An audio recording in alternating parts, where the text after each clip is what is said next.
Hey everyone, it's Mr. Tech Dazzler here. Welcome back to the channel. Today I'm bringing two amazing designs to life, a Nike shoe keychain and a highly detailed human brain keychain.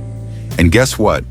These will be available soon on dazzlecraft.com. Stick around to see the full process from printing to assembly.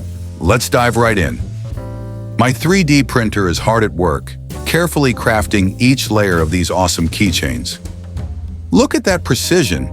The Nike shoe is starting to take shape, and the brain keychain is forming all its intricate details.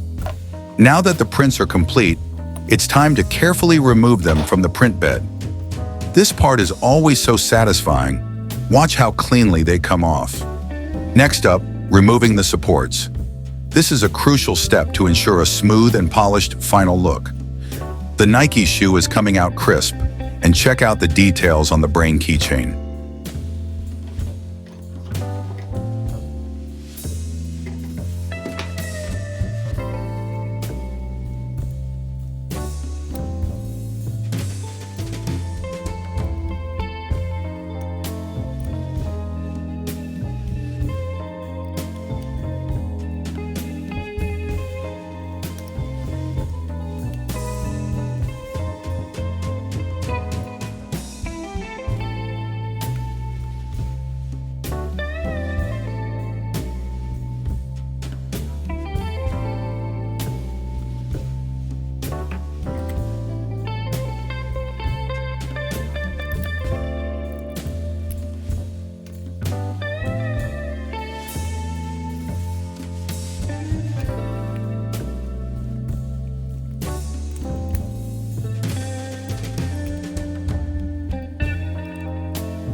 Now for the final touch, adding these sleek golden keychains. The Nike shoe keychain is bold and stylish, while the brain keychain has a special twist. Flip it over and you'll see "Use it" engraved on the back. A little reminder to keep thinking smart. And there we have it, custom 3D printed keychains that are both unique and functional. These designs will be available soon on dazzlecraft.com, so stay tuned. Let me know in the comments which one is your favorite. If you enjoyed this video, don't forget to like, subscribe, and hit that notification bell for more awesome 3D printing projects. Thanks for watching. See you in the next one.